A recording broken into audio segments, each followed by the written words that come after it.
This is Guardian Radio, your station for up-to-the-minute news and intelligent, interactive, and engaging conversations. 96.9 FM. The views and opinions of the hosts and guests are their own and do not necessarily reflect the views of the management and staff of Guardian Radio. You're listening to Talking Heads with Naughty, only on Guardian Radio, 96.9 FM.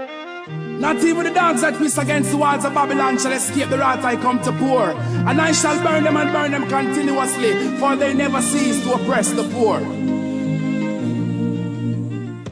Talking Heads with Naughty is brought to you by Burger King, the Cancer Treatment Centers of America, Fine Threads, Jazz in the Gardens, John's Department Store, Joker's Wild, Click, KFC, Naughty Johnny's, NRG Nutrition, Percy's Island Games, Pinder Towel, Prince Masters, and Tropical Gyros. But still I fear no foe, no. Cause now is not the time to sleep or turn the other cheek. Cause the wicked in a Babylon stew ya if you're weak. Whoa, plead my cause, oh Jah, and let me stand firm when the wicked rise against the eye. And order my steps, oh Jah, the way is dark and I'm alone. You've got it locked and loaded to the Monday, February 6th edition of Talking Heads. Your boy Naughty and your company right up until 6 p.m. It is Monday. Hope you had a great weekend. Hope you had a great Valentine's. But hey, it's Monday. Another day, another dollar. Holla, bills got to pay. So back to work we go. But like I said, we got a great show lined up for you today. It's Monday, but we will be touching base with Roscoe Thompson on the flip side of the break as we get into the buzz, brought to you by John Shoes. Talking all things Abaco, and of course, we will be talking other things as well, getting Roscoe's take on several things throughout the nation. All right, that's all coming up. But before we get into that, you got to know that we are going to open up the lines as well. And if you want to chime in, here's how. Here's how you can become a talking head. Brought to you by BTC. Text lines powered by BTC, 422-GR96. That's 422-4796. Phone lines open in New Providence, 323-6232, 325-4316. 325-4259, toll free. Any one of the family islands, 242-300-5720, 242-300-5720. Stream us live, take us wherever you want to go, GuardianTalkRadio.com. That's GuardianTalkRadio.com. Cable channel 969, BTC Flow channel 612. That's how you get it in. That's how you get it on for fresh news, smart talk all day, right here on Guardian Radio 96.9 FM. All right. Like I said, we do have a lot to talk about, including the headlines. It's time for Headliners. Everything that's making headlines into 242. Brought to you by the Fine Threads. And here's what's blazing up the pages of the Nassau Guardian News and Views that matter since 1844 for Monday, February 17th. All brought to you, of course, by Fine Threads. Be sure to check out all the new arrivals online. Simply log on to finethreads.com. Keep China coercion at bay. Caribbean, a key pillar of U.S. national security. Story by Rachel Scott. Several members of the U.S. Congress have penned a letter to Secretary of State Marco Rubio, urging that a high-level delegation be sent to the 48th regular meeting of the heads of government of the Caribbean community, CARICOM, citing the importance of the region for security and economic purposes and the need to prevent coercion by China. Now read more on that. Interesting. U.S. Embassy U.S. Embassy official decries China's malign influence. Story by Tanika Thompson. United States Embassy chargé d'affaires Kimberly Furnish said it is imperative that the regional partners like the Bahamas resist the malign influence of China, a country which she said makes big promises but delivers little. Furnish made the remarks while speaking at Grand Bahama Business Outlook on Thursday. Pintar defers comment on marital rape issues. While Free National Movement FNM Senator Michael Barnett Ellis has been vocal on the need for criminalization of marital rape, the party's leader, Michael Pintard, has yet to indicate what a government led by him would do about the issue. Well, Has he spoken to it as of yet, or has he deferred so he can make a definitive statement? Let's see. Let's check out page 3. When asked to speak on the marital rape, he deferred to others within the party and did not respond to questions about his specific views and intentions should he become a prime minister after the next election. Marital rape remains a controversial issue in the Bahamas, with neither major party willing to express a clear intention to pass legislation to criminalize it. One need to, because it's going to be an issue. Ex-CID chief, lawyer, and cop to learn trial date. Story by Artesia Davis.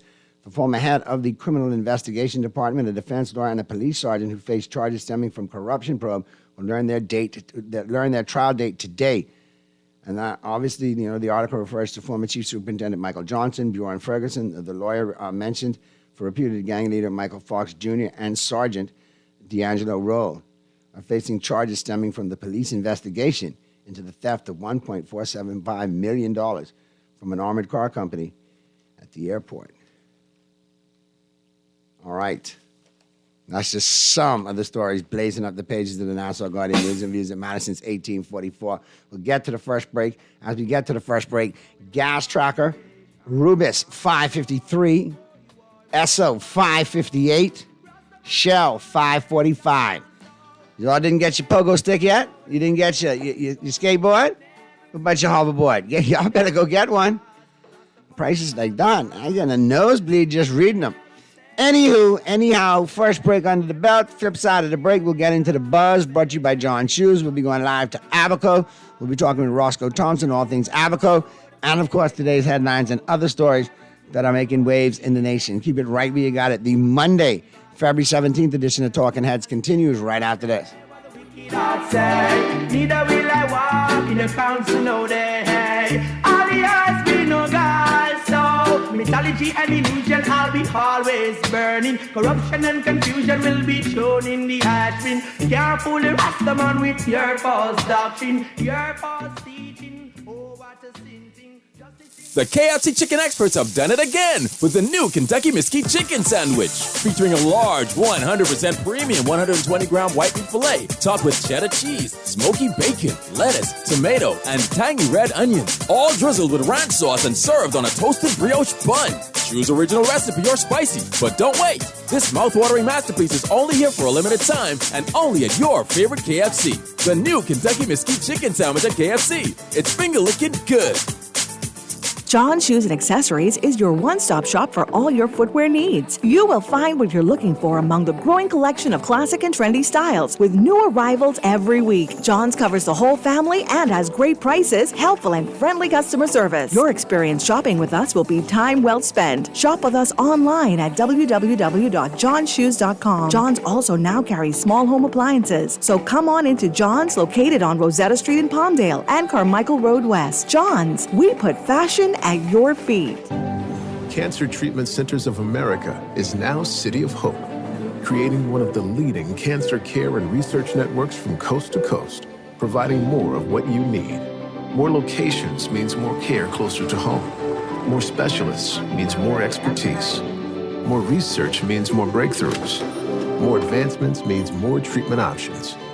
And more options means more hope. Learn more at cancercenter.com. I've been up at Penda and I meet him in the showroom. I said, Penda, I just come out of a showroom in Portugal and let me tell you something, damn showroom and selection ain't got nothing on yours. Man, I like this stock of porcelain and ceramic tile you got here. What I really like is the range of sizes that come in, 8 by 48, 12 by 24, 24 by 24, and what I really like more than the things I really like is the price. From $275 a square foot to $494 a square foot and all in between. You can't beat that, not even with a 2x4 from Enterprises. You're listening to Talking Heads with Naughty. Only on Guardian Radio, 96.9 FM. It's time for the buzz. What are you buzzing on? Brought to you by John Shoes. Not even the dogs that piss against the walls of Babylon shall escape the wrath I come to pour. And I shall burn them and burn them continuously, for they never cease to oppress the poor. Oh, please, my cause, oh Jah, and let me stand firm when the wicked rise against the eye. Order my steps, oh Jah, The way is dark and I'm alone, but still I fear no foe, no.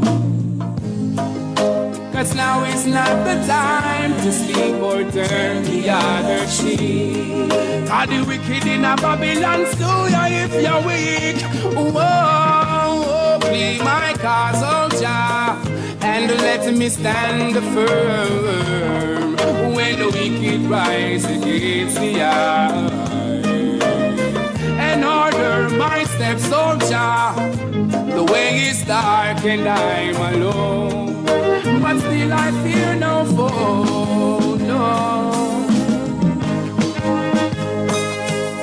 So Jah me got me sword, be my shield on the battlefield. Head on, the wicked I go feel it. We will take the stand. We're back at you on the Monday, February 17th edition of Talking Heads. Before you get down to Roscoe in Abaco and we get into the buzz, brought to you by John Shoes. Got a little FYI for you. Don't forget, NRG is nutrition. Check out their world-famous smoothies, signature quinoa dishes, and, of course, best salads and breakfast fit for a king and his queen, and I can testify for that. Open for breakfast, lunch, and now for dinner. Each order is made with love, the highest quality ingredients, and is nutritionally balanced. Visit any of their 2 locations. Old Fort Bay, open until 7:30 p.m. That's out there in the Old Fort Shopping Plaza. And West Bay Street above Henrietta Corella Plaza, right there on the Cable Beach Strip. Second floor, that's open until 4 p.m. And you can follow them on Instagram and Facebook at NRG Bahamas. And let me tell you, the smoothies off the chain, the tuna fish sandwiches off the chain. Those dishes definitely all good. Wide menu, great selection, great spot. Be sure to go check that out. And it's all good for you. It's healthy, so you're definitely not missing out with that. Don't forget to join Kalik, the Bear of the Bahamas. They invite you to Victory Fest 2025. Join Collect Saturday, March 1st at Smuggler's Square for an epic celebration of the 2024 Boxing Day and 2025 New Year's Day Junkanoo winners, the Saxon Superstars. The Junkanoo season may be over, but the celebration is just getting started. Enjoy music by Playhouse DJs Little Giant and DJ Tank, and performing live Fanchon and D-Mac. Let's celebrate the 4th straight Junkanoo winners, Saxon Superstars, Saturday, March 1st at Smuggler's Square with Collect. And, of course, don't forget the 24th of this month, 242 Day, all right, on Monday, February 24th, and every 24th of February, the 242 Day, the 24th day of the second month, 242, show your Bahamian pride. Fly your Bahamian flags, wear Bahamian flag colors, eat Bahamian foods, create and listen to Bahamian music, donate in sequences of 242, do something 242 times or 2.42 times, etc. Merchants consider pricing items at $2.42 or $24.20 or $242, etc. Let's have fun with it, and let's celebrate 242 Day on Monday, February 24th. All right, now we got all of that out of the way. Let's get down to Abaco. Let's check in with Roscoe Thompson. Roscoe, what's good? What's up, Naughty? Good afternoon, Bahamas. I'm good, man. I hope all is well with you and yours. Hope you had a good weekend. Hope you had a good Valentine. And we got lots to talk about off the headlines of the dailies. We'll get to that in a second. But, boy, break it down for me. What's going on in Abaco? Get me all caught up. Hey, we're doing good. Things are slowly moving apart, moving along. I see they had another barge. It's not, I think the tug broke down, but it's down by Treasure Key. A sand barge that was grounded. I'm trying to get some confirmation on it, if it was grounded or if they, had mechanical issues and the tug came into Marsh Harbor. But besides that, some fires burning in the south, keeping an eye on them. We got Bahamas Striping over here, putting some cat eyes and passing lines down on the road. So, little bit going on, but still tugging along, my friend. Tugging along, ain't no pun intended. Tug that barge off the reef. That's what they need to do. Nah, that hasn't come yet. And that's the thing that gets me. I saw the Minister of the Environment, with all these illegal burnings and charcoal pits, and we have the same thing here in Abaco, and I know many other family islands have it too. But we still haven't got the final word on the diesel leak or the diesel spill. And another thing is the barge on there. I mean, come on, how is it just going to break up there, and that's what we're left with? So I'm a little disappointed in the minister, and it makes me wonder because I see a lot of photo ops recently, not just with him, but with all other ministers and that, and it makes me wonder if it seems like they're in election mode.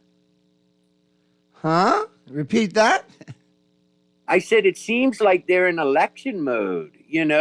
All these things happening. The minister in the paper. This one's in the paper. This one's saying this. Brave Davis today talking about Pike and the Bahamian side of it. Island Grid. They should be done this. This year. Something. It just seems like. It reminds me of, in years past, it's like so much is going on. Yeah, it's kind of, like you say, it's eerily reminiscent of years past. Here's the catch. But a lot of Bahamians don't look at the headlines and see we've doubled our deficit in the first quarter. In the first quarter, yep. I mean, come on, we have to wake up. I mean, spending isn't doing it for us. No, man. How you mean that's the ticket? That's the ticket, eh? Rack them up. Spin it. Drunken sailor economic model. Yeah, well, we're in a world of trouble, man, Norty. I mean, when you think about it, our debt, that it's mind-boggling. That's all. I mean, it just really, really throws me for a loop that their prudence in, budgeting and managing money. It seems to not. They don't have any. It's what can I do for you? Yeah, I think the honeymoon is definitely over. I think a lot of people are disgruntled. A lot of people are concerned about the cost of living. You know what I mean? Concerned about a lot of things, taxes. Concerned about, I mean, think about it. What I know the bird flu had nothing to, it affected the whole U.S. But what happened to the Golden Yoke Farm, the Golden Yoke Initiative? I mean, I haven't heard much about that. Golden Yoke, we got to get Gerard Dover back on here to talk more about that. But I'll be honest with you. The Golden Yoke, or is that the Golden Yoke that broke? Because obviously, it hasn't come to fruition. And I've heard all kinds of allegations swirling pertaining to that. Money that was allegedly allocated to that program has now been moved and used for other things, allegedly. So, I don't know. It's just dumbfounded because even... And then without a Freedom of Information Act, you can't find anything out, Roscoe. But how long have you been crying about that? You can't get any information, only what the government wants to give you, which is ridiculous. But when the F&M was in power, boy, you couldn't slip nothing past that. That opposition was nailing you to the cross.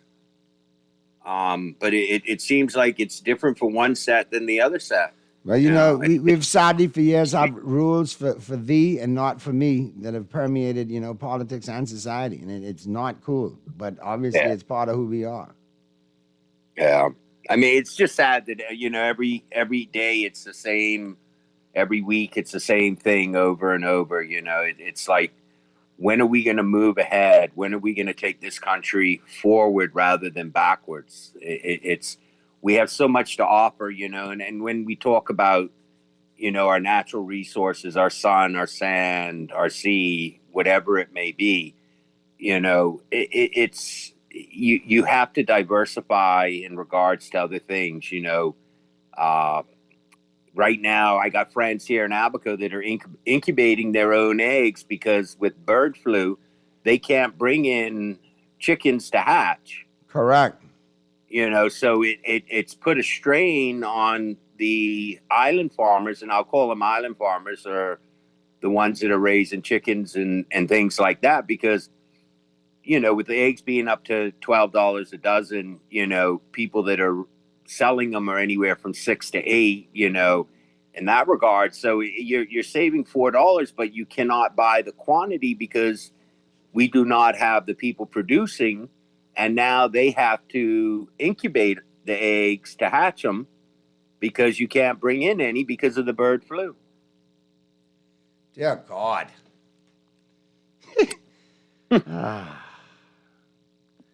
It's like I don't know, Naughty. We running like hamsters on the wheel. You know that, Roscoe? Just running in circles. Just spinning and spinning. Stuck in the mud. And to be honest with you, I don't even think the passing of the medical marijuana bill is going to really benefit the people that. I think it's being rushed. I think there's some spots they need to really address and balance it out. And all Bahamians need to be a part of the process. It can't just be the same old, who are either politically connected or, have the expendable wealth, you know what I mean, ready at hand to be in that market with licenses. Shouldn't it be all Bahamians have an opportunity to get into the market and deal with it? 100%. I think it should be all Bahamians, having that opportunity to do it and not the select few that it seems that it keeps reverting back to. It needs to be done the right way. I don't want to see just all these number guys and, other people because they got the money, give average Bahamians an opportunity to put a business plan together that know what they're doing, give them the opportunity too. I think that you hit the nail right on the head. All Bahamians need to be part of the program or part of the process. Yeah, part of the process. And on a level playing field. And it can't be the same old, the usual suspects. When you connect the dots, you see, who they are. And it's just another follow the money trail where the rich get richer, the poor get poorer, and Bahamians are disenfranchised. Yeah. No, I agree with you. So hopefully we can get a proper bill that speaks to all levels of it too. And it can't just be sacramental and medicinal. It needs to be medicinal, recreational, sacramental, and it also needs to have the proponents with the legislature to address all. I agree with you 100%, my friend. I agree with you. I think a lot of Bahamians would agree too. All right, let's get to some of these headlines, Roscoe. I mean, we're not missing out anything else in Albuquerque, right? No, man. No, Okay. Not today. The besides, the hurricane shelter still coming along. I'm hoping that'll be finished one day. The roof's still on?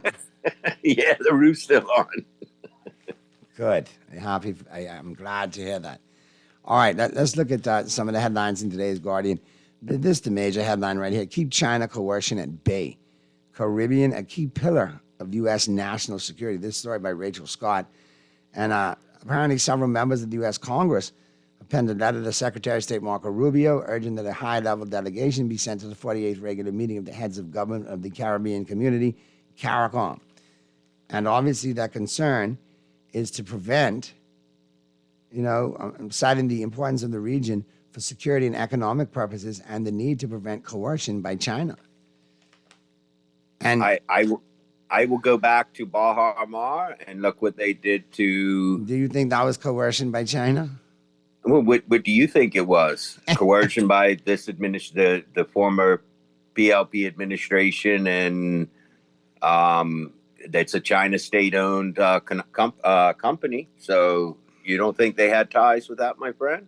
Well, I have a statement from the foreign minister, or is that the Minister of Affairs and Foreign? That's a wasted breath. But anyway, in all fairness, I want to make sure to get it out there. Corporate has sent it to me to make sure I get on, so I'm going to get it on. Statement from the foreign minister on Bahamas, United States, and China for immediate release, 17th of February, 2025, which is today. In light of recent reported comments about the Bahamas, the United States, and China, I wish to state the following. We are not involved, nor do we see ourselves as engaged in or part of any ideological war or geopolitical brinksmanship. To state the obvious, we are 50 miles off the coast of the United States with an import-based economy, where, for example, 90% of the food we eat is sourced by the United States. We have significant cultural and family ties with the people of the United States. Almost every Bahamian has a family member who is American.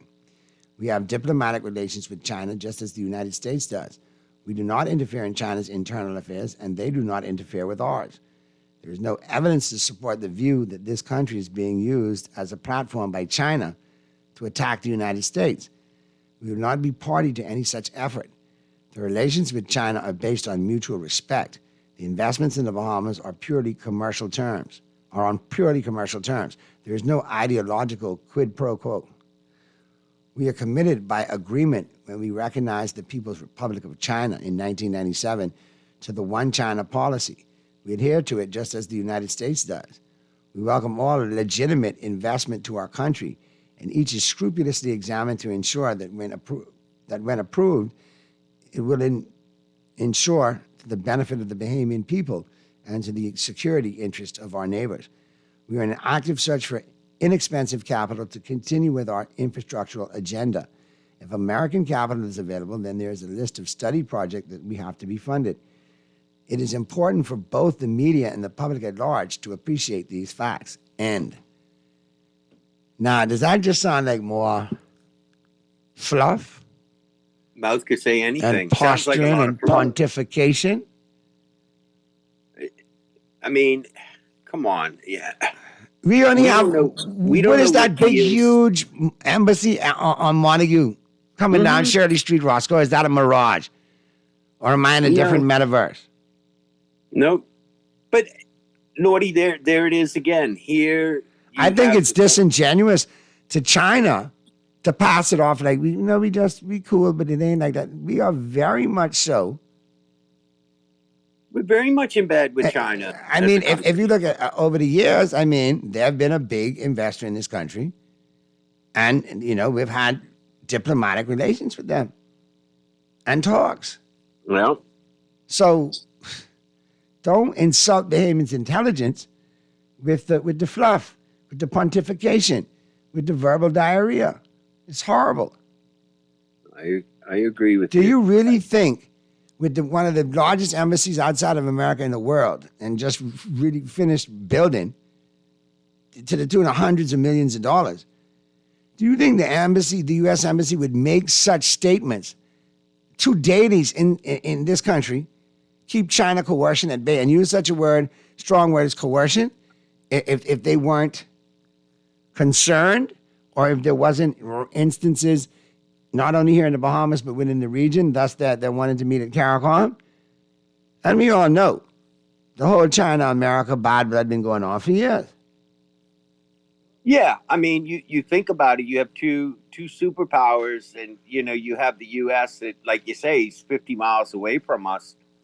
At one point, that's our biggest tourist draw is from the U.S. and Canada and that way, North America. And we branched out over to Europe and the Middle East, further east. I mean, when you look at it, it's scary to know the deals that have been cut with the Chinese government that we'll never know about, just because of the lack of information. The deals that have been cut with various governments, Chinese, American, and others in the region. And again, wait for it, no Freedom of Information Act.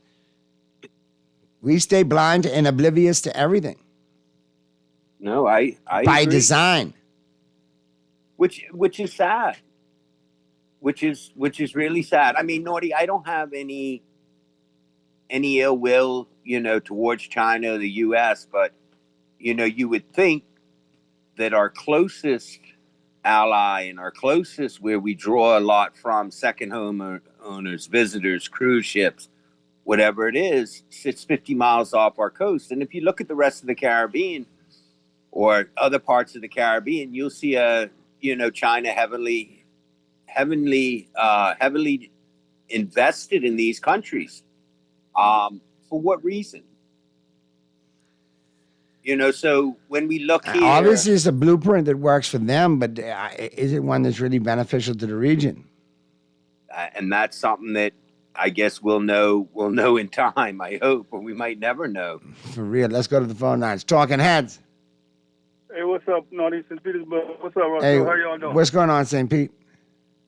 Hey, Roscoe, yeah, I want to tell you, during the hurricane, what's called the big hurricane, how did Morris Island do, man?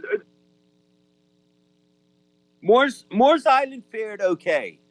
Because Yeah, when the when I hurricane, was staying on, when Dorian came, when I'm Sorry. staying on Swedish Key, we used to take the boat and go to Morris Island all the time, man. yeah, no, Moore's Island fared well in regards from Dorian. So they might have had a little bit of damage here and there, but it wasn't like Central Abaco, Marsh Harbor, Murphy, Dundastown, Spring City, All right. and as far north as Cooperstown, Green Turtle, Blackwood. It really pounded that area in the Keys. Yeah, okay. Yeah, Naughty, man, like I said, about China biggest import is really not their money, it's their people. You know what I'm saying? Hey, man, if you go to Jamaica or you go to Trinidad now, man, China, they invest billions and billions of dollars in Jamaica, man. They done put in new highways. I mean, if you go down to Jamaica, especially like in the Montego Bay area, man, China taking over, man. I telling you, man. And they bring in, one thing with the Chinese people, when they bring their people, they have a lot of money, so they give these people money to open up businesses and stuff. Like the other people in the Caribbean, they can't get that money. China. And then when you get money to open up businesses, you end up having foreign nationals monopolize a liquor store, a restaurant, a wholesale agency, rewind and repeat, that's what they do, man. and on every other corner. And they have them Chinese women up a baby every 11 months, man. And that's not the only set of foreign nationals that are here doing the same thing in one way, shape, or form, in a different way, shape, or form. All right, so I'm not singling out Chinese nationals. But our last name, all these people coming to the Bahamas, man, it's gonna be extinct soon, man, because everything gonna be mixed up. You ain't gonna have the most like the Rolls and the Smiths and the Browns and stuff. In another 20 to 30 years, man. It could be all kind of Indian and Chinese and, and different, names, man. But, China got a lot of money, and these governments, they sell out the people, man. You know what I'm saying? A lot of them get money, a lot of them getting kickbacks, man. You know what I'm saying? China buying them out, man. All right, all right, St. Pete, good stuff. I appreciate it. I got a couple other calls. Good stuff, though, man. Thanks for the chime in, bro. Be safe. We hear from you at 5 o'clock when we talk sports. Let's get to the other ones. Talking Heads. Hey, good afternoon, Naughty. Good afternoon. How are you? I'm all right, thanks. Afternoon, Roscoe. Right. Hey, if you Good scroll afternoon. down Good what you just afternoon. read out by Freddie Boy, you see where if you scroll down more, it says nation of sales for the highest bidder, like with Sam Bankman-Fried or anyone else that got money. I didn't hear what you said, caller. If you scroll down on what you read out for Freddie Boy, right? You mean the statement from the statement? Yeah. If you scroll down from that, do you see where it says nation for sale to the highest bidder? Oh, it ain't on there yet. No, that must be written in invisible ink. This Toby, Yeah, that's like the boys can't hide, man. He traveling the world, man. Where are you today? I see you left Amsterdam. Where you at now? I can see you all later. Take it easy. All right, Smitty. All right, Smithers. All right. Yeah, but I get Mr. Smith. I get Toby's, sarcasm. Yeah, and Toby was one on the front lines that got. And I'm going to say it. I hate to say it. He went hard for this administration in the good faith that they were going to do him right, because the previous administration didn't do him justice. And now they turn around and gave him the double bamboozle slammy. Exactly. And that's one thing, they talk about Bahamianization. And it's amazing how many, tour operations are set up on Athol Island, for example, and a couple others that are not owned by Bahamians. And foreign entities. The pig operations. As far as I know, Athol Island is supposed to be a preserve. There should be no development there. You got to look at all these things, Roscoe. I understand that, but here it is. But we got Bahamians getting displaced and denied, but foreign entities are coming in and setting up shop in the excursion business, which should be exclusive to Bahamians like retail is. Well, all excursions are supposed to be Bahamian-owned and Bahamian operated. Correct. You see somebody like Lincoln Deal that invests in the new boats, the see-through boats and Correct. That type of stuff. And you have Bahamians that are willing to do this, but then you allow a developer to come in and then cut out certain people. That's not right. All right. got some text to jump into there, Roscoe. You ready?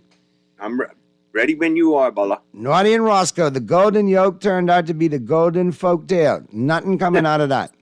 Good afternoon, Naughty and Roscoe. Our tax dollars buy and refurbish drug planes. Who cares about the deficit? Where is that alleged drug plane that we purchased? Yeah, that would be good.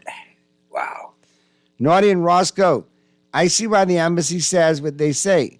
You know, just ask Sarkis if the government is in bed with China.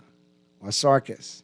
Sarkis, well, that's what I said. I think he got the raw end of the deal through the government and with China, the China Construction Company. Naughty, any word on the Bahama and LPIA drug smuggling scandals yet? I hope America sanctions the Bahamas. Why would you hope that? No, you don't. That would. Yeah, that text. would You could bring your text. I can read the ones that make sense. The ones that are purely borderline on the idiotic. I mean, we can't entertain them. About that. If they had to sanction Why would you wish that on this country? You got enough sufferation going on as it is. You want more? You think the cost of living is high now? Let the U.S. sanction us and see what happens. I mean, that text. I mean, I understand what he's saying, but the fact of the matter is the Bahamas doesn't need it because right now we're getting bamboozled and hoodwinked and run amok every day with this administration. You're being nicer in your descriptions. Well, you know who that came from, right? Yeah, I remember a gentleman who ran a couple years ago. He used those words very well down. I think it was north of Luther or and south. And it actually came from the movie X, Malcolm X, with Denzel Washington. Correct.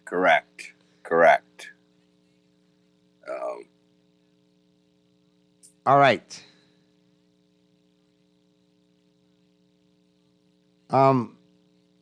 Naughty, Rubio already said he'd blow up the Bahamas if it was a perceived threat from a foreign entity.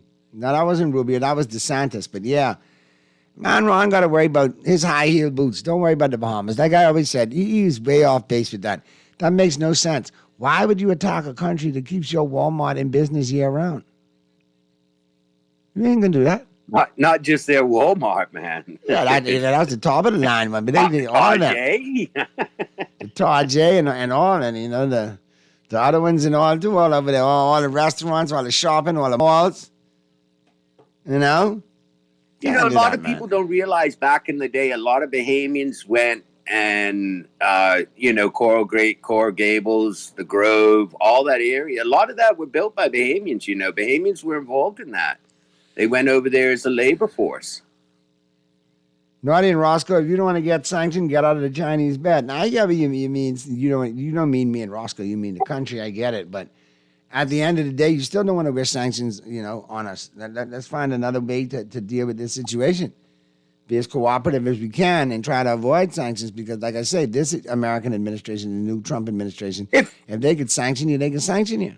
If they sanctioned us, I mean, you just hypothetically, when you think about it. Well, text, I remember your number. If they do sanction us, I can call you out and put you on all over the radio and say it's your fault. You caused this, you put mouth on us, and it's your fault.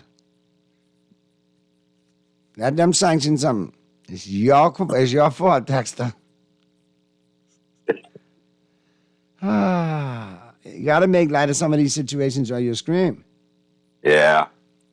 Now, hold on. Naughty, stop it.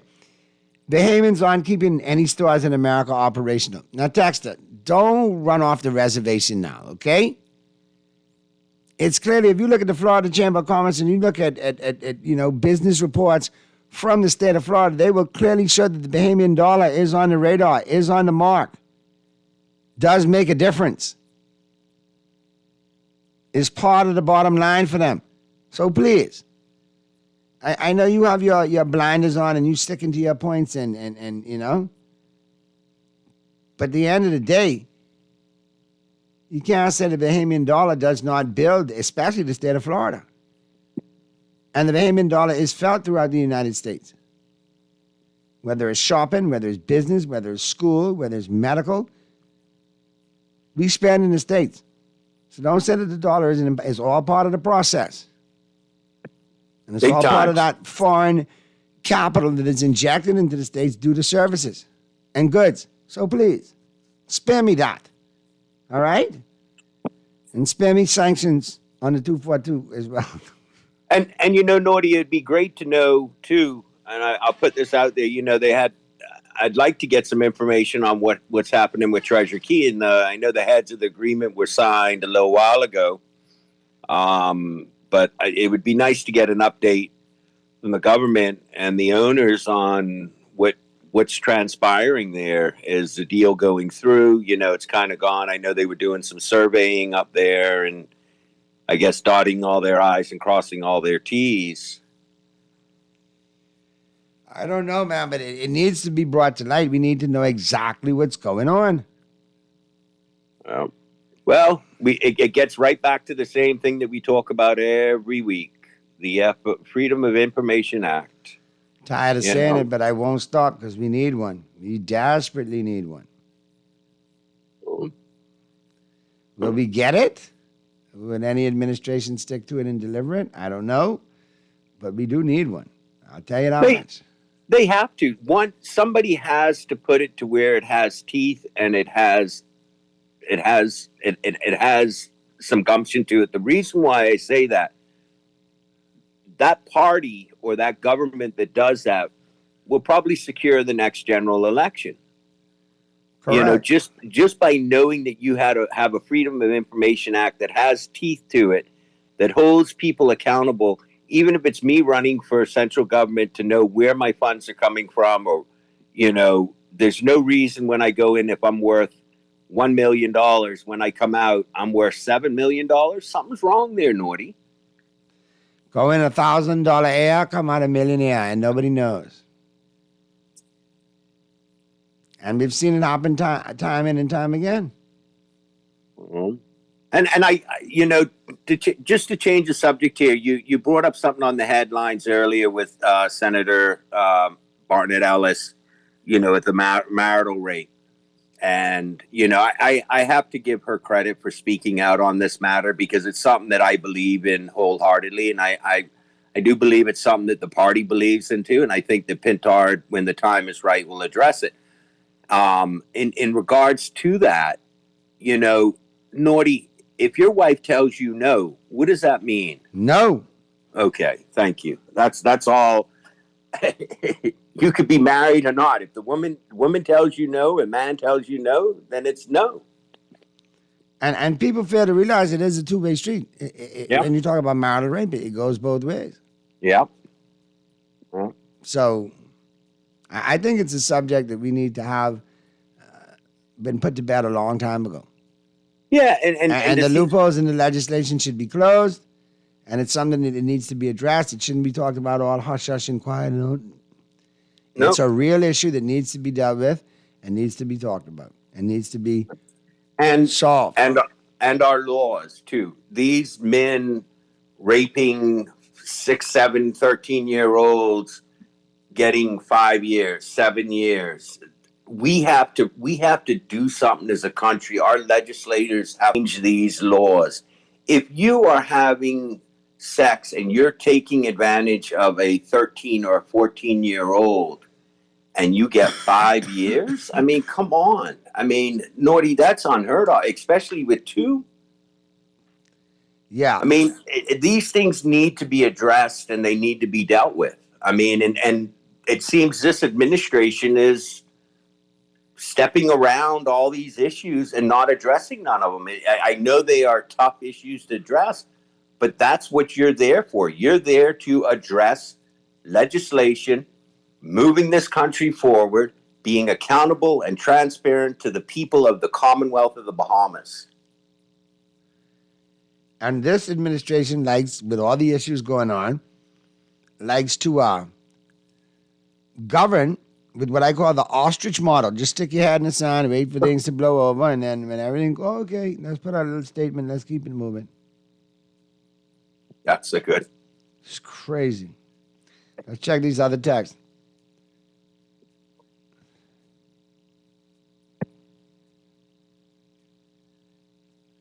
All right, Naughty, we got agree to disagree. I highly doubt we keep America running I didn't say we keep America running now, but I said we contribute to that bottom line. It's not like we're invisible. We are a part of it.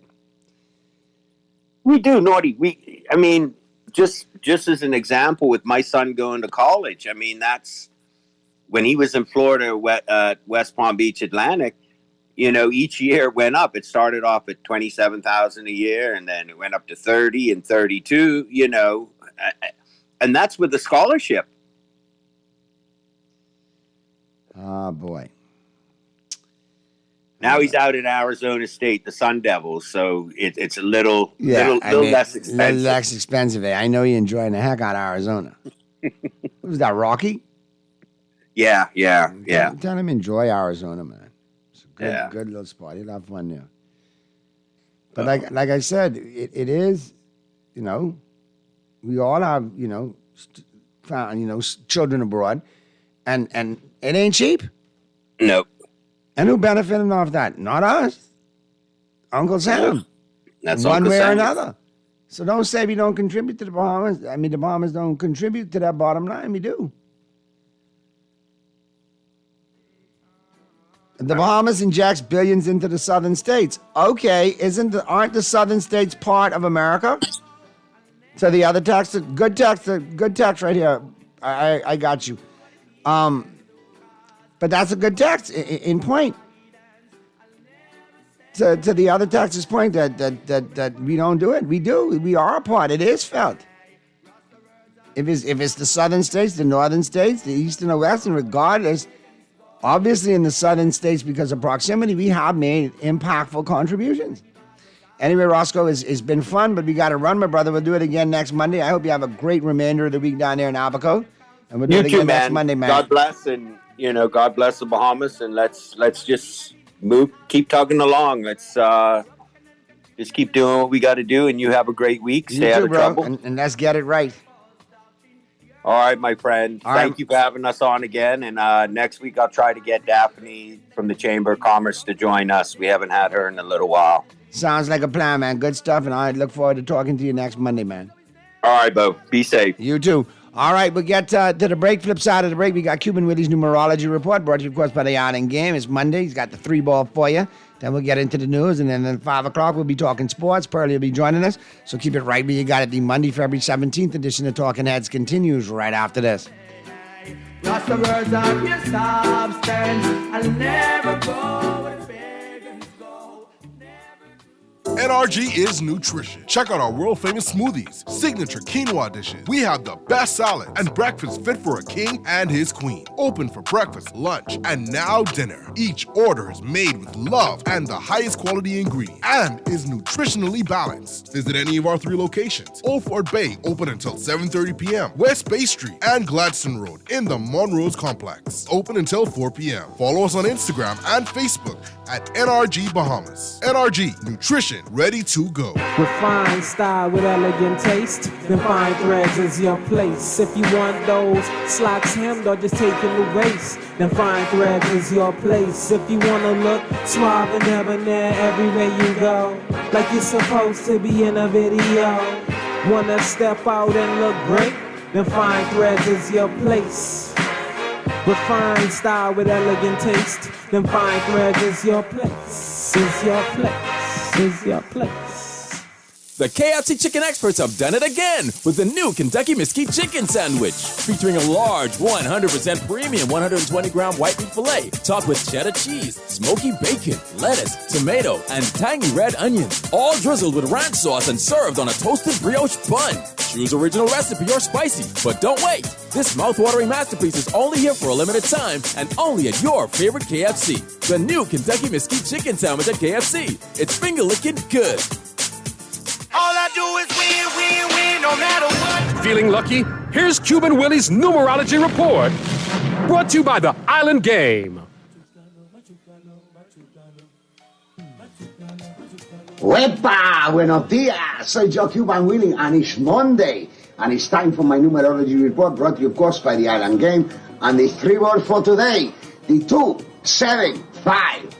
275. That's your 3 words for today. Play it and win with the Island Game. Stay winning, my friends.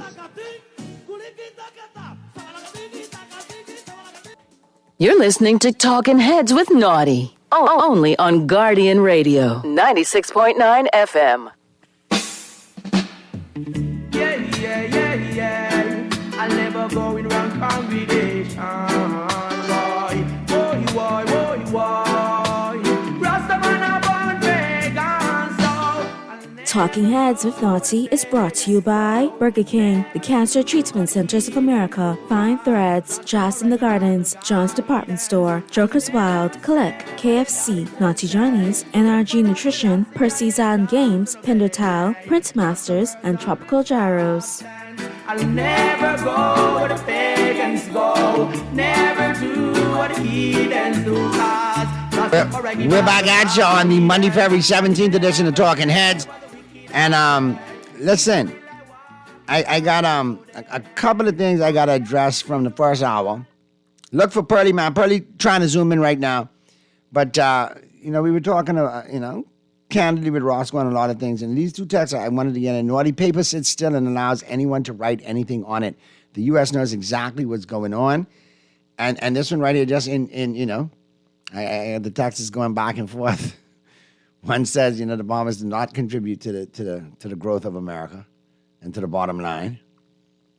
Got another one bringing the facts. Naughty, that's your text. Your other text to have this one. FYI from state.gov website. U.S. exports to the Bahamas were valued at $5.6 billion in 2022, resulting in a $3.9 billion U.S. trade surplus. Now, and we got the biggottiest and best listeners in the world, and you're all smart too. You gotta do your research. Naughty, it's not clear if tourist travel is covered by this figure, but if it isn't, at the record 9 million cruise tourists with $80 spent per tourist, we're at 720 million cruise tourist revenue total. Still a surplus of $3.8 billion in the U.S.'s favor. There you go. But don't tell us we don't contribute to the bottom line, because we do. Okay? All right. So we got the Pearl chiming in. What's going on, Pearly? I'm right here, my brother. Right here in this corner. Did you have a good weekend? Did you have a good Valentine's? Yeah, pretty good. Pretty quiet. Pretty good. Good stuff. Glad you had a good, quiet weekend. That's no, let me say it. March, April, May, June, July, August, September, October. That's no November. Ain't no babies can be here. That's not that much. Okay. So what happened? You were you weren't shooting well that night. You were cold. At my age, I don't need no cheering. I don't need to be getting up making no bottle in the middle of the night. You know how old I am. I got a 6 in front of my age now. That Methuselah baby. I waiting on grandchildren. There you go. I can always try. When I tell my grandson, I can always drop him back to Ipa. There you go. What's happening, man? I do. Did you enjoy the All-Star game yesterday? Listen, first and foremost, me and MJ had an awesome Valentine weekend. That was great. We got. I have a new nephew or niece. Oh, super! I'll be godfather. Anyhow, the All-Star game, like you said, and props to MJ. Love it to pieces. Great Valentine weekend. Thank you for all the gifts and all that good stuff, and vice versa. It was my pleasure, and boom, get that out of me. All over Facebook. Couldn't help but see it. And then, hey, ain't no shame in my game. So anyway, let's break this down. The All-Star game. Oh, Jesus. Yeah. That's, I think, the only part of the Valentine weekend that MJ and I both agreed was like a letdown. That is not the kind of All-Star game we're used to seeing. It's not the kind of All-Star game that I think a lot of us grew up watching. I think the NBA All-Star weekend has lost its luster. It has. They have to do something different. I mean, the NFL realized that it had lost the luster, and they came up with something different. I think the flag football thing is a pretty cool thing. I don't know. Maybe they need to go USA. I think the Pro Bowl sucks too. But anyway, we'll talk about that more on who's in, who's out. But right now, we got Today in Sports History lined up, and we got a caller I'll get to you in a second. Let's knock out Today in Sports History, all brought to you, of course, by Naughty Johnny's. And don't forget, Naughty Johnny's great for you Monday through Friday for breakfast, for lunch and dinner. Then on the weekend, Saturday and Sunday, great for breakfast, lunch, and dinner. Breakfast starting at 9 a.m. All right, let's jump on in. Today, on this day in sports history, Monday, well, not Monday, but on February 17th, on this day, 1924, swimmer Johnny Weissmuller set a world record in the 100-yard freestyle. He did it with a time of 57.25 seconds in Miami, Florida. Anybody else know an interesting fact about Johnny Weissmuller? He later went on to play Tarzan, the original Tarzan. Yeah, he's the original Tarzan in the movie. There you go. 1943. Yeah, I remember that. 1943. Joe DiMaggio of the New York Yankees joined the U.S. Army as a voluntary inductee. 1962, Wilt Chamberlain of the Philadelphia Warriors scored 67 points against the St. Louis Hawks. 1967, Wilt Chamberlain of the Philadelphia Warriors scored the first of an NBA record 35 consecutive field goals without a miss. Yep. 1968, the Naismith Memorial Basketball Hall of Fame opened in Springfield, Massachusetts. 1979, Jerry Sloan became the first player for the Chicago Bulls to have his number retired. He wore number 4. Later went on to coach the Utah Jazz. Yep. 2003, Emmitt Smith of the Dallas Cowboys and owner Jerry Jones agreed that releasing Smith from the team was a win-win situation. The formal announcement was made on February 27th, one of the saddest days in Cowboys history. Yeah, that was a sad day. I remember some of y'all crying. Yep. Sports quote of the day. You have to perform at a consistently higher level than others. That's the mark of a true professional. Joe Paterno. And I could leave anything I have to say about Pa Bear alone. I still... Leave that alone. Anyhow, that's a wrap on Today in Sports History. Let's get into the local sports scene, all brought to you, of course. Call, I was just about to come to you. You can hit me back if you want to. All right, and we'll get right to you. I'm impatient. The local sports scene, all brought to you, of course, by Burger King Nassau. And don't forget, it's all about the $9.95 Royal Deal. Choose your sandwich. The Double BK King Jr., the Double Big King Jr., or the original chicken sandwich. And that comes along with 4-piece nuggets, a deluxe drink, value fries, and a cookie. Yes, be sure to check them out today. $9.95, VAT included, at your favorite Burger King Nassau location. All right, now let's check out the local scene, the local sports. And like I say, baseball underway, both leagues, JBLN and Freedom Farmer games over the weekend. And we also had track and field. Athletes qualify at Diana Lynn Thompson Classic. A handful of athletes qualified for the 2025 Carifta Games at the Roadrunners' 19th annual Diana Lynn Thompson Track and Field Classic at the original Thomas A. Robinson Track and Field Stadium on Saturday. There was a windy day. A lot of wind aid stuff caused some athletes not to qualify. There you go. Raptors, Royals, Rattlers, and T-Wolves win GSSSA titles. Story by Sheldon Longley. The Government Secondary School Sports Association GSSSA basketball championships wrapped up on Saturday at the F. Adley Gymnasium. Just the junior and senior girls were extended to decisive third games on Saturday. The junior and senior boys finished in a 2-game sweep on Friday. In the senior boys division, the Anatole Rogers Timberwolves dethroned the 3-time champion C.I. Gibson Rattlers, finishing that series off in a 2-game sweep. They won Game 2, 83-65 on Friday after taking Game 1, 67-62 on Tuesday. In the other division decided on Friday, the D.W. Davis Royals, and let me get to the results. You know, I got to turn the page. The Royals from D.W. Davis, they ended up winning, and obviously I got to unstick the paper. You know, sometimes the paper just gets stuck. That makes sense. All right.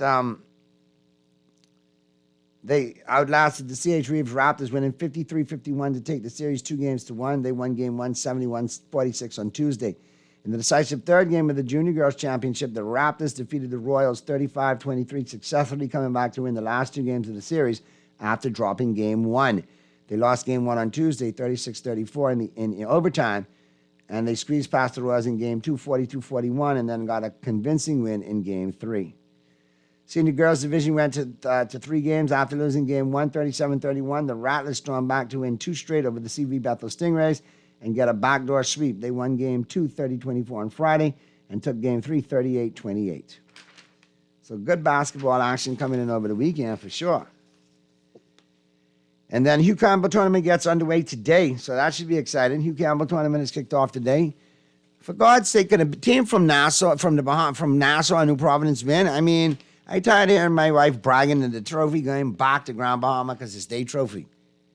You ain't tired of hearing that too, Pearly? Sometimes. Most times. I'm tired of it. I'm tired of it. Hugh Campbell Trophy does not belong to Grand Bahama. It just doesn't. All right, let's slide into who's in and who's out. All brought to you, of course, by Tropical Gyros. And be sure to check out all 3 Tropical Gyros locations. You got the flagship store on Mackey and Rosetta, or Mackey and Madeira. Who's that? Mackey and Rosetta, right? And they're open until 6. Then you got the Prince Charles location going on for you, and of course out there in the West, the R&D location, open until 8 p.m. You definitely want to check them out, man. Big up to Chef Comer and the crew over there at Tropical Gyros doing big things. Yes, indeed. Nothing like them gyros, man. They're off the chain. They are really off the chain. All right. Let's get into it, Pearly. I think that format for the NBA All-Star game yesterday, that should be out instantly. Yeah, I don't like that. Maybe they should go to World against the U.S. Might be something good. I didn't really have a problem with the teams, how they were made up. I had a problem with them playing the 40 points. You take a lot of the gamesmanship of basketball out when you play in the 40. You're playing against a clock. It's whoever scores the most in the quarter. Now you got different opportunities. You know what I mean? You could get to 40-36, make a little run, and they boom, game over. But if you play in that 12-minute quarter, you got an opportunity to milk it right down against the clock and still get the win. And then it didn't help that for the Rising Stars, I think Dalton Connect was robbed. Yeah. He was scoring a ton of points. I don't know how he couldn't won that, Rising Stars MVP because he was putting up the numbers. And then you look at it as well, too. Got to shake your head a little bit, too, because, like I said, it was a weird format. He should have got it, I thought. And they had the rookie from the Spurs that did well.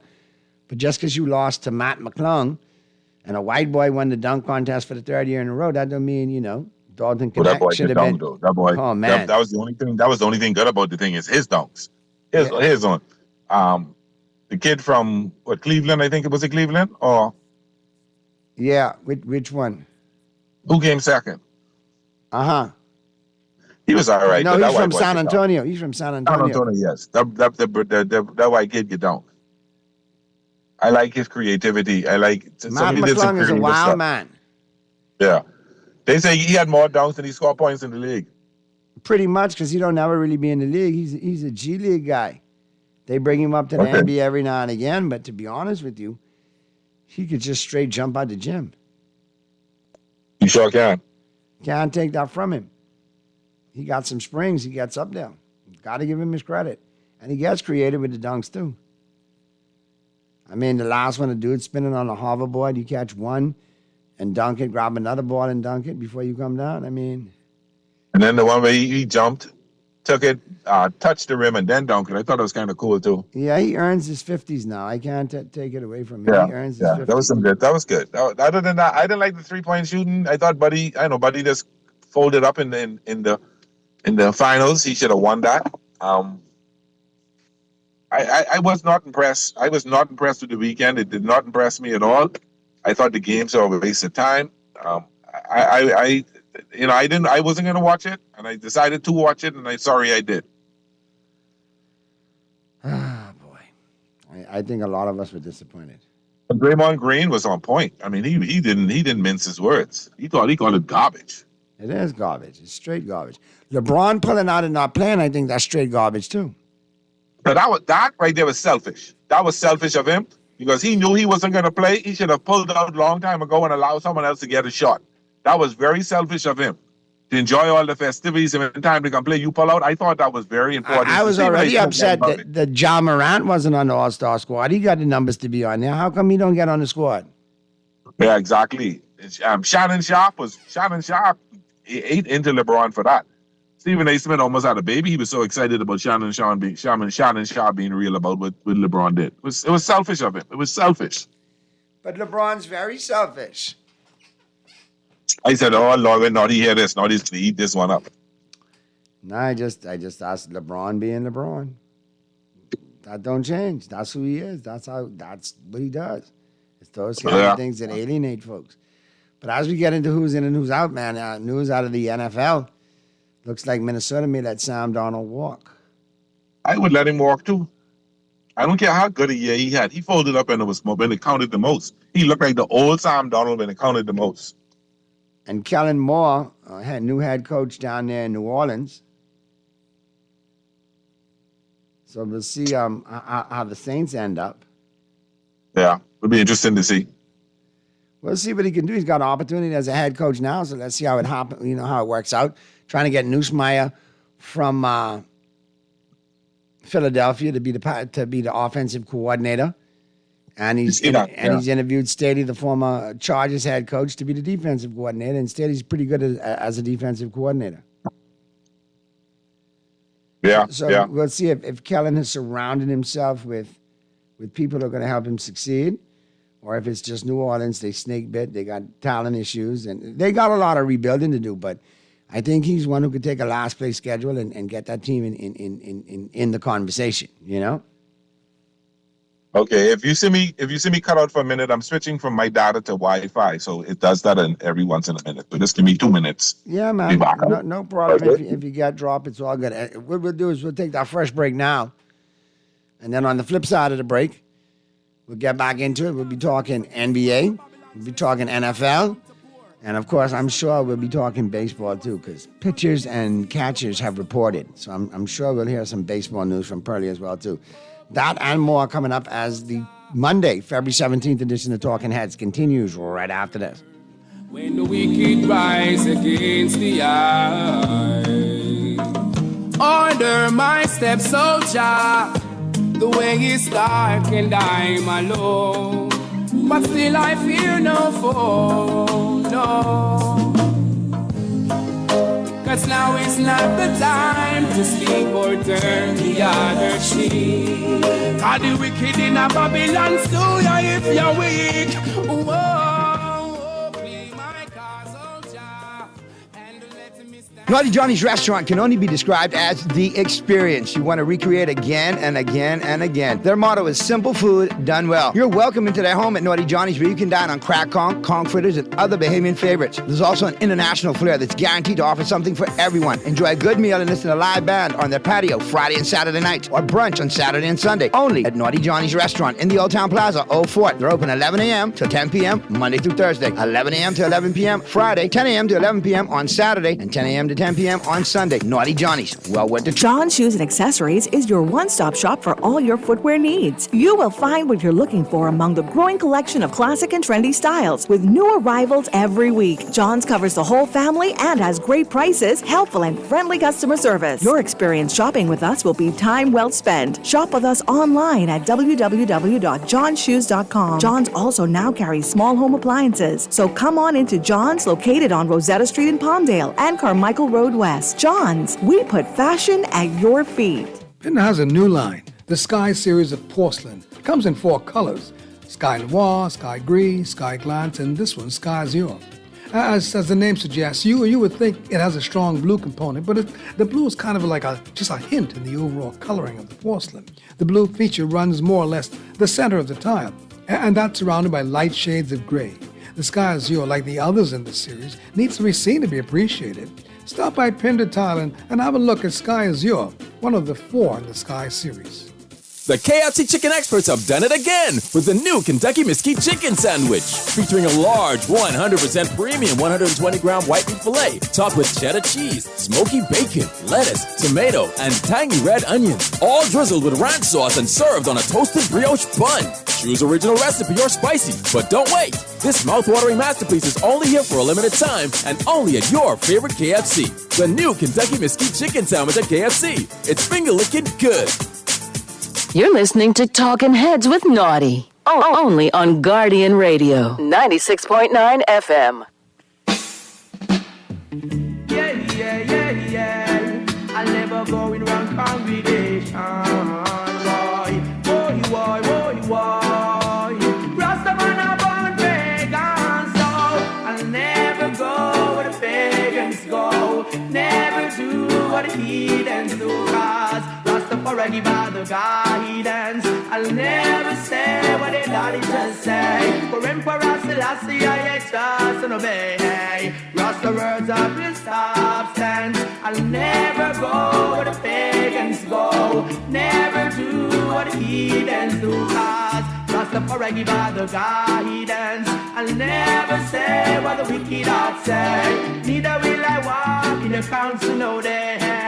All the earth be no God, so mythology and illusion I'll be always burning. Corruption and confusion will be shown in the ash bin. Can't fool the Rastaman with your false doctrine, your false teaching. Oh, what a sin thing. Justice in disguise, it's salvation that is seeking. From the throne of David, yeah, it's obvious that is drifting. You have the respect for the King of all kings, so his name I'll be always exalting. So I'll never go where the pagans go. Never do what the heathens do, cause Rastafari give out the guidance. I'll never say what the daddy just say. For Emperor Selassie, I trust and obey. Rasta words of your substance. I'll never go where the pagans go. Never do what the heathens do, cause Rastafari give out the guidance. Never say what the wicked ought say. Neither will I walk in the council no day. All the earth be no God. Oh, we're back at ya on the Monday, February 17th edition of Talking Heads. Your boy Naughty and your company right up until 6 p.m. And yeah, man, Pearly. We got Pearly Bob. Yeah, listen. Yeah, I'm right here. We got it. We got to bring it though, Pearly, because a lot of people telling me, man, Naughty, I got the football withdrawal. Well, listen, let me tell you how you deal with football withdrawal. You deal with the NBA because the NBA now matters. The All-Star game is over. It now matters. So you watch the NBA, the playoffs, the finals. You got March Madness coming up right around the corner. Get your brackets out, all you bracketologists, college basketball. The NCAA men's and women's tournament, the Final Four, is around the corner in both those categories. And then in addition to that, you still have the NHL going on. You've got the EuroLeague soccer going on. You've got horse racing kicking up in May with the Kentucky Derby, the Preakness, the Belmont. And, of course, you got auto racing still going on if you follow that. But, more importantly, pitchers and catchers have reported. So baseball is right around the corner. January, February, March, April. First preseason games start on Thursday. Correct. And how many preseason games they play? About 20, right? 25? About that, yeah. So just in time for April. Spring training. Actually, by the end of March, the season starts. So you play for about a month. Correct. End of March, beginning of April, boom. Baseball right back at you. If you want to see the stars play, you got to catch the first 2 or 3 innings. After that, the scrubs. I mean, the AAA guys and all the guys who are trying to make that one spot play. And then after you get through, baseball opening day in March, you head into April, and that's the NFL draft. Yeah. You get through the draft in April, you're in May. It's Kentucky Derby time. Baseball, is now getting underway. You got some good. You can look at the teams and know who they are. Yeah. The NBA Finals should be coming up in May, I think, if I'm not mistaken. May or June by that time. And then there's July. And we got to wait through July. But by God, here's August. And what's in August? Preseason football. In September, the NFL is right back at you. So let's get you March Madness. Let's get you the start of the WNBA before we worry about I was just trying to present a roadmap. Okay, Pearly? For those in football withdrawal. You have the NFL combines later on this month, I think it is, or early next month. Right.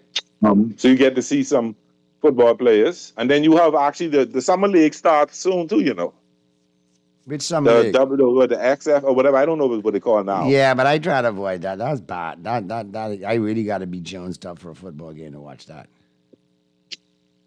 Really, really got to. Can't tell you where to lie. But that's true though. Let's go to the phone lines real quick. Talking Heads. Yeah, how is it, Naughty? Hey, what's going on, Skilla? What is it, boy? Hey, Skilla, what's happening? Everything good. I think we got an agreement on the All-Star thing. What? We actually agree on something today? Wow. I can tell you the honest truth. I didn't even watch the championship. When they play the first two semifinals, I say it make no sense playing the championship. I agree with Draymond Green 100%. Nah, in full respect to the finals, Steph did get off. No, but let me tell you something. Playing basketball, anybody could have scored 40 points in like about 10 minutes. Come on, man. What about the record what everyone is trying to break? How are they going to do that? You ever thought about that? The record, they ain't breaking that no more. That's why. That's what I saying, and that's what... I mean, 390 points they scored in the last year. What, The 300 plus points they scored last year. Who did win? I can't remember when there was no defense. It was in Tatum? Yeah, I think it was the Eastern Conference that won. Huh? I think it was the Eastern Conference that won. No, I mean the most points. That's what they talking about. You mean who won the scoring title last year in the NBA? No, in All-Star. You mean this past weekend? Huh? No, last year he's talking about. I can't remember. I can't remember who did it. I can pull it up. It was that insignificant to me that I did not pay attention to that. It was in Tatum? I don't remember. I believe it was Jason Tatum. Who scored the most points? Yeah. But what's your point about the scoring the most points, Skilla? No, because that's how they used to judge who was the MVP. 211 to 186. The East beat the West 211 to 186. And you wanted to know what Tatum scored. All right. Giannis scored 23. Tatum had 20. Bam Adebayo had 3. Tyrese Halliburton had 32. Damian Lillard had 39. Jaylen Brown had 36. Pablo Banchero had 6. Scotty Barnes had 16. Jalen Brunson had 12. Tyrone Maxey had 10. Donovan Mitchell 9. And Trae Young 5. That was for the East. For the West, Durant had 18. LeBron had 8. Jokic had 13. Shai Gilgeous-Alexander had 31. Doncic Luka had the triple sevens, 7.7 rebounds, 7 assists. Karl Anthony Towns had 50 points in that game. Seth Curry had 16. Anthony Davis had 6. Booker 16. Edwards 4. That's Anthony Edwards and Edwards. Paul George 13 and Kawhi Leonard 5. So Damian Miller did win the MVP then?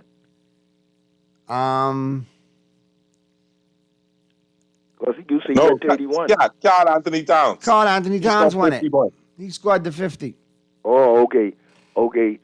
Naughty. Watch this. How much games did John Moran play? How many games did who? John Moran. How much game he played? John Moran? John Moran. Yeah. John Moran's been injured, but I mean, he had enough stats. How much game he play? Huh? He had enough stats to qualify for the All-Star. What about Luka? Luka definitely qualified. I mean... No, Luka didn't qualify this year.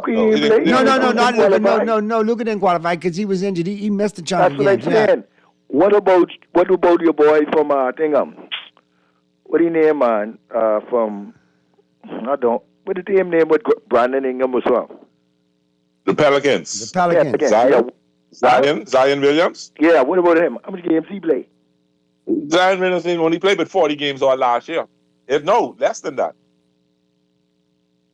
40 games last year? You talking about this year? I don't think he played 5 this year yet. Yeah? I thought he opened up anyhow and Brandon Ingram. So all them wasn't qualified to make the All-Star? Well, I don't know, but I'm looking at John Moran. He's played in 32 games. He's averaging 20 points, 7 assists, almost 8 assists, and 4 rebounds a game. I guess he come under the same thing with Luka, then he didn't play enough games. How you mean? And he played 32? Yeah, he played 32, but you know how much games he missed? They played 50-something games, you know. But hold on. The NBA season, and out of 50, he's played more than half to qualify, bro. But they get 50-something games now, and he only played 32 out of the 50-something. That means he missed at least 20-something games. But he's played half of the first half of the season. He's played half of that. Yeah, but the voting happened but 10 games ago, so he played half of the 40-plus games that they voted on. To qualify him.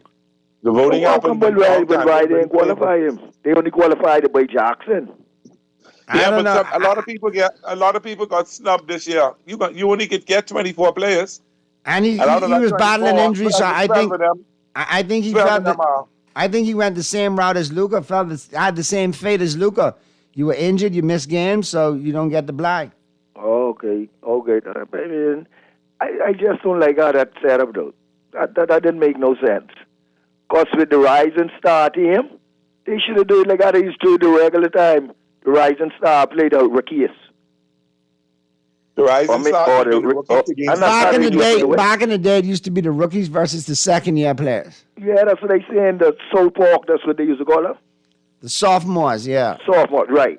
And then you had the thing where everyone who was all-star concerning the thing. I don't understand. But I think Charles Barkley them do that, you know. Because, you know, they was in charge of the thing this year, right?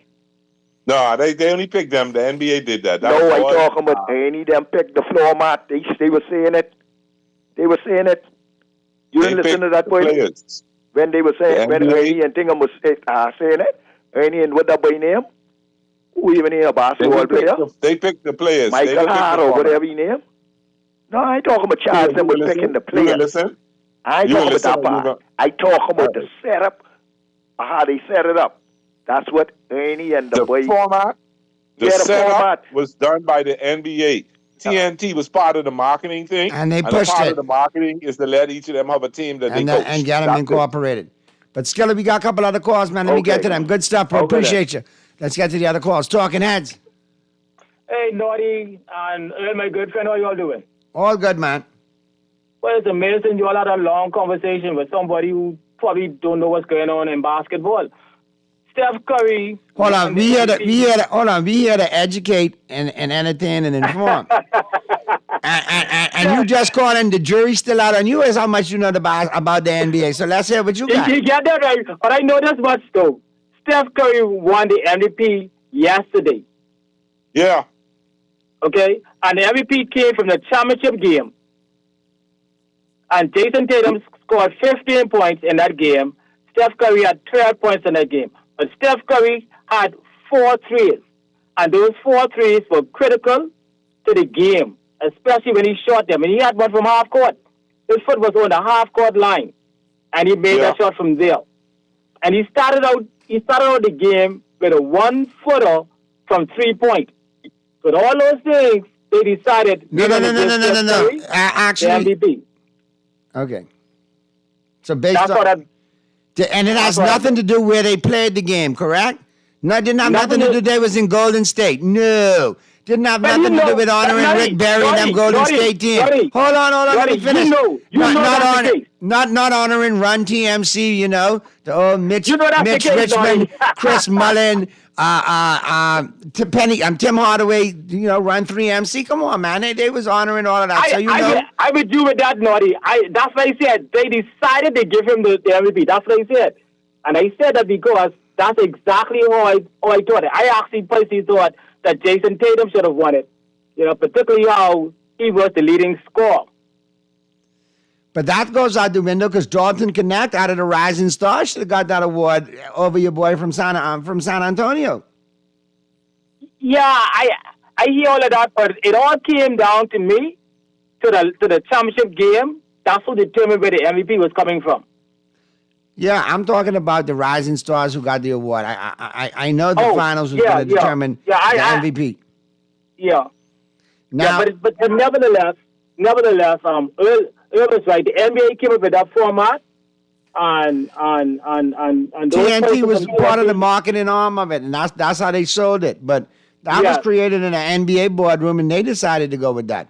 And I think I think it's a desecration of the All-Star game. It's nothing even remotely close to what we grew up watching. And for lack of a better word, I think that product that I saw yesterday sucks.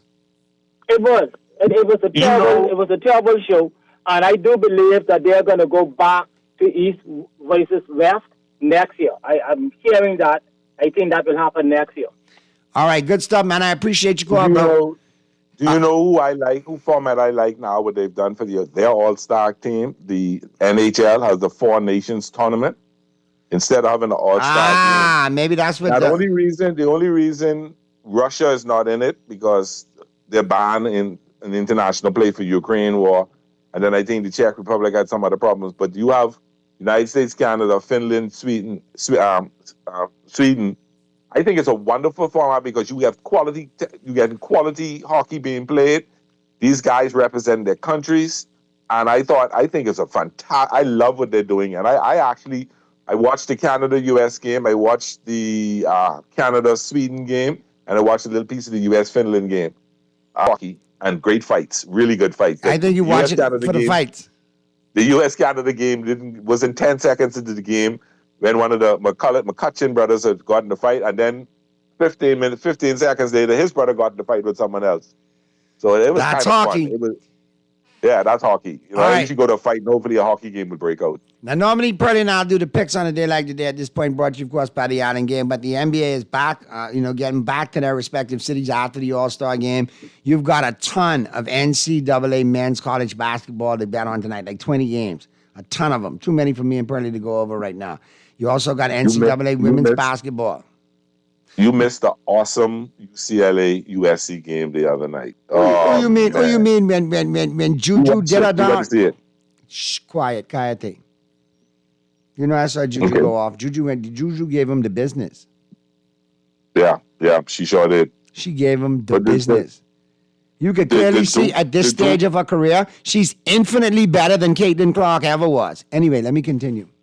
And then tonight you got the Duke and Notre Dame game. Notre Dame got them superstars. Hannah, and I forget the other girl, Hannah Hideglo or something like that.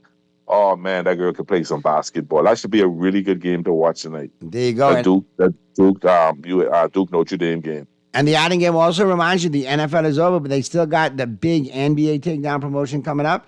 All right. They also got March Madness with your bracketology and your brackets. Crazy ways to play and crazy ways to win big money with the Island game on your brackets. They also have Major League Baseball getting ready to kick off. They've got ice hockey, the NHL. They've also got EuroLeague soccer. So there's a tons to play and win with the Island game. Don't forget, May, we got horse racing. Kentucky Derby, Belmont, Preakness. Yeah. Okay? There's tons of ways to play and win with the Island game, and they always remind you to play responsibly. All right, we're going to take a quick break. Flip side of the break, Nick Wright and the crew taking us home today. And they said that the Philadelphia Eagles have an inside track to become the next dynasty in the NFL. I want you to listen out for that and more coming up on the flip side of the break as they take us home today on the Monday, February 17th edition of Talking Heads. Good stuff, Pearlie. I appreciate you. We'll do it again tomorrow, my brother. All right, bro. Take time. Be safe. You too. My steps, soldier, the way is dark and I'm alone, but still I fear no foe, no. Cause now is not the time to sleep or turn the other cheek. Cause the wicked in a Babylon stew ya if you're weak. Whoa, be my cause, soldier, and let me stand. You try to rest, roll with the best. For all your printing needs, there ain't no one better, no.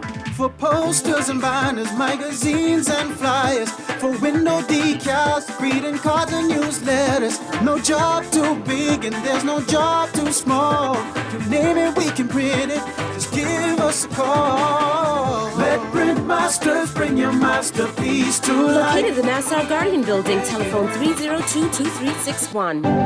Cancer Treatment Centers of America is now City of Hope, creating one of the leading cancer care and research networks from coast to coast, providing more of what you need. More locations means more care closer to home. More specialists means more expertise. More research means more breakthroughs. More advancements means more treatment options. And more options means more hope. Learn more at cancercenter.com. Get to stacking up the flavor at Burger King Nassau with its new Stacker King lineup. It doesn't get any bigger, better, or meatier than the Stacker Kings, which feature bacon, cheese, and a delicious Stacker sauce, all piled on as many flame-grilled Whopper patties as you can handle. For the chicken lovers, try the all-new Crispy Chicken Stacker, or pile your mornings high with a croissant stacker loaded with meat, cheese, and Stacker sauce on a warm, flaky croissant. Don't miss out on the bold flavors of the Stacker King collection, available at Burger King Nassau.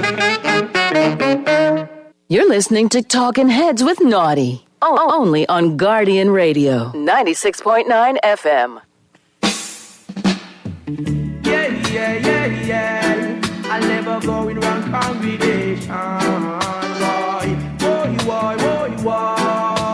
Rastaman a born pagan, so I'll never go with a We're number one, followed by the Lions, Chiefs, Ravens, and my Packers. Coach Mangini is joining us right now. Coach, any issue with this top five? Yeah, I had a lot of issues. Me too. I had a lot of issues with it. When you look through the list, just starting with Detroit, so Detroit's now going to go through an overhaul with their coordinators. They're changing both coordinators. Saw how well that worked out for Philly, but it can also go the other way, too. I like Johnny Morton a lot, who their new OC, and they've overcome a lot of stuff, and they've defied odds over time. I just don't know how this transition is going to work because you lose so much in terms of not just what the scheme's going to be, but also continuity of understanding the players, the way that the system operates, the way the building operates. So I think that's a challenge for them. The fact that Buffalo's not on the list, I didn't think that Buffalo was going to do much this season, as you all know, but they did, and this was their transition year. So now they're only losing they've only got 3 guys who are free agents this year, so they should be better positioned to move forward next year. You know, San Francisco, ton of injuries, but they're getting Salah back, which to me is a big get. And now that he's got head coaching experience, to me it's not just the value of what he can do defensively, but he also brings that back to the organization. They had a ton of injuries, probably not going to happen again. So you had him in the top 5? Well, I just think they're easily in the mix, and that's Cincinnati. Having Joe Burrow, and I get T. Higgins as a free agent, and so is Gesicki, but they've made a change at defensive coordinator. Anytime you got Joe Burrow, you're in the conversation. And then Philly losing Kellen Moore and trying to repeat. That doesn't happen very often, and so that's going to be a struggle there. And so you hated it. We love Bucky Brooks hating the list. I Too Long Didn't Read version has disagreed with every single piece of it, which, by the way, I agree with you. Okay. Yeah, and it was called the Super Bowl window, right? Yep. So I kind of took it like teams that have this window of several years to win a Super Bowl. But even if you go next year, look, if we're talking long term, Kansas City has to be number one. You know, Patrick Mahomes, 5 Super Bowl appearances in 7 years, like it's just going to end. I didn't even have to say it. That has to be number one. Feels great. But I put together this quick list, Nick. Yeah. Kansas City 1. I'm putting Baltimore 2. Again, whether it's next year or long term, because Lamar, he got to be the hungriest dude in the NFL to win the championship. now, yeah. I mean, and the clock is ticking on him and Derrick Henry for that like matter. you say that every year. I know, but he's getting hungrier by the year. The clock Hungry is every ticking year. on him. I'm fine if you want to go Philly. They do have a window. They're set. And they have a great Buffalo GM. I put in there, at 4. Look, I think Washington, Green Bay, Detroit, Houston, Cincinnati, you mentioned some. I'll go with Washington. I know there's a possibility of a sophomore slump with Jaden Daniels, but they have $75 million to spend. Daniels seemed to show that every test he passed. Yep. So I don't know that he's going to have this slump. He looks like the real deal. You didn't even put San Francisco on your list? They're in the mix, as you said. His Brock Purdy love is waning day by day. Once they sign Brock, then you'll feel better about it. It could be Green Bay. I agree with you, though. Detroit, I think, might take a little step back. That was a disappointing year for them. I agree with that, too. So, I mean, I feel like Coach maybe cheated off my paper, to be honest with you. Almost everything. Because that's what I always do. agree. So Run listen, into your room to see what you're doing. Kansas City should be number 1. However, Philly won. Philly's the champion. They are not, while they are losing Kellen Moore, there's not a lot of those key guys you saw in the Super Bowl that you're like, oh, they're pending free agents. So, but that should actually be a disqualifier. It shouldn't be it shouldn't give them the edge. Because it's tough to repeat, Every 20 years. Yeah. No, I totally agree, but if people want to say Philly won, they have a very young defense. Almost all of their key offensive players you expect back, they should be won, so be it. But obviously, Kansas City should be right after them. But the Baltimore, to me, is a touch too optimistic because it does feel like they are in the same position they've been in the last couple of years, and we have no reason to believe they're finally breaking through. Buffalo not being, if people didn't read the article, and I love Bucky, I just vehemently disagree with this, 6, 7, and 8 were the Chargers, Washington, and Houston.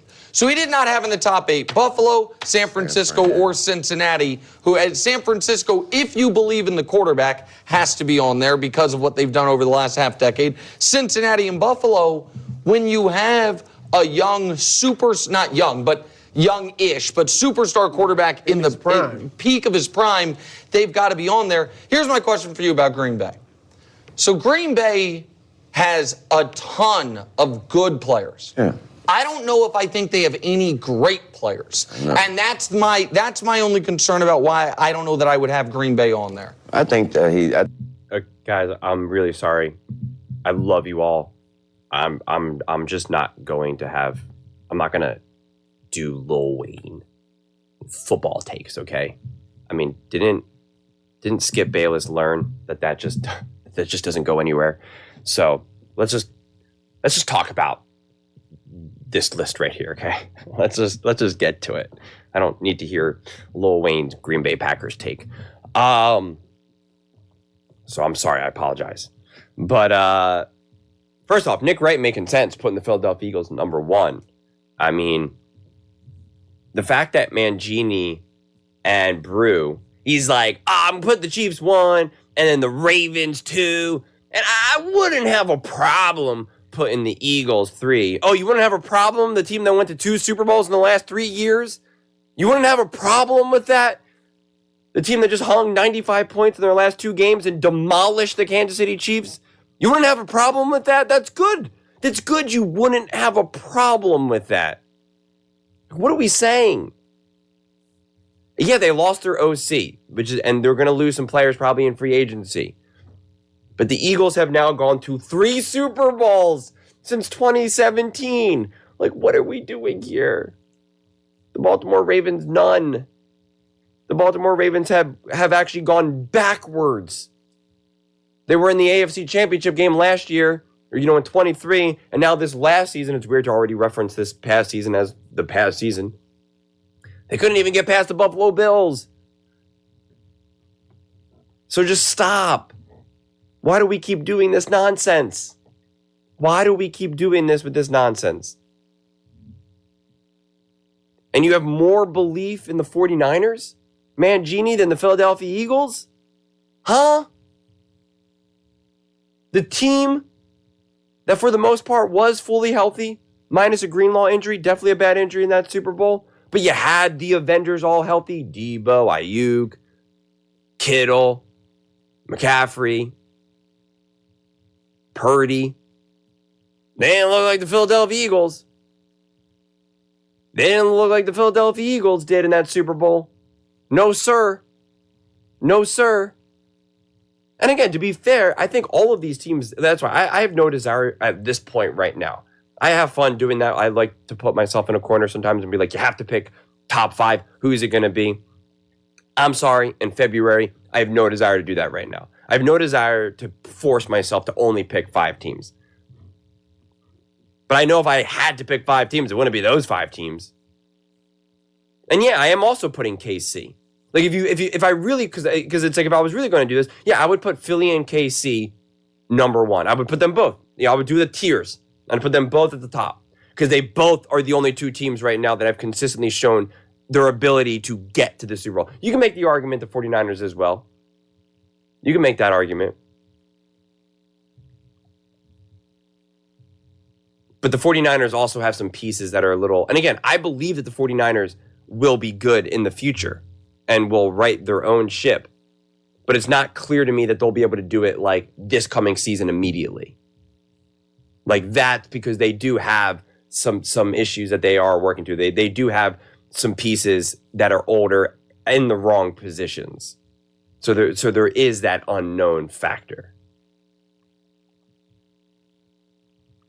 which I think would be fair if you had, some skepticism, at the end of the 23 season going into this past season for the Philadelphia Eagles. Which is why I never said that the Philadelphia Eagles, even going into this season, it was like they're the top Super Bowl contender. I said, yeah, no, they're in the mix. They're a top contender. Because they had gone to the Super Bowl the year before. They had 2 bad coordinators. They now drafted. And we saw the moves that they made. Saquon Barkley, right? In February, when it was February of 23, so I guess 24, you wouldn't be able to say the Philadelphia Eagles are a top Super Bowl contender. You needed to see all the moves that they were making. You needed to see the decisions that they made for you now to be like, okay, this team should be legit.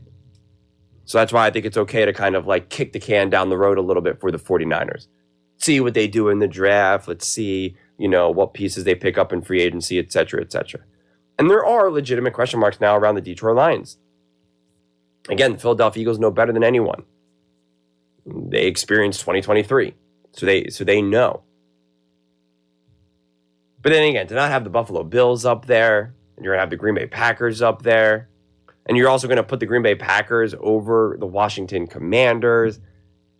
I don't know, man. This list is kind of a mess to me. And again, you're talking about Super Bowl windows. Well, the Jaden Daniels window is just opening. The Packers, quite frankly, they're another season coming up short, away from people starting to be like, get Matt LaFleur out of here. Not saying that I would do that, but based off of the fans and the interactions that I've had with them, like you it would not surprise me if they come up short, if they lose in the wild card round again or divisional round. There's people that are absolutely going to complain. It's either going to come down to Jordan Love or Matt LaFleur. That's what happens when you come up short, and when you have a prominent coach and quarterback. Someone's got to get the blame, just like how it was Sirianni, Jalen Hurts. Someone's got to get the blame. So, and again, I believe in the Green Bay Packers significantly, but last season was definitely disappointing. Even when they were healthy, I was still like, this doesn't feel right.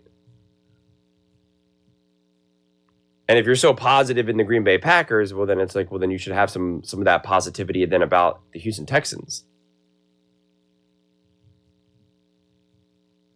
So, I don't know. And again, it's just weird to me. If you're going to say, well, we're not going to put the Buffalo Bills up there, but we're going to put a team like the Packers or the Lions, or is it because you think that it's harder to get to the Super Bowl because it's the AFC, because you got to go through the Kansas City Chiefs? Like, again, like I'm open to that as well, but I don't know. Because then why are the Ravens there? I don't know. This is... We're definitely ripping off the Band-Aid right now for off-season takes. And you're seeing me experience it in real time where I'm just like, I don't even know what to do with this. Like Green Bay Packers, the Detroit Lions, the Kansas City. I'm just like, I don't know. Yeah, people that are saying like, well, I don't hate the Philadelphia Eagles, the team that just won the Super Bowl, being third. Like...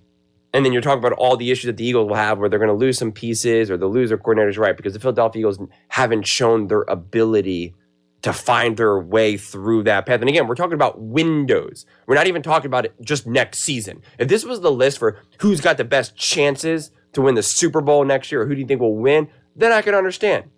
That makes a little bit more sense. But this question is clearly about the window. Bucky Brooks' top Super Bowl windows. So yeah, even if the Eagles don't repeat in 25, doesn't mean that their window isn't a top window. So I don't know, man. I don't know. This is officially my ripping off the Band-Aid of off-season NFL takes.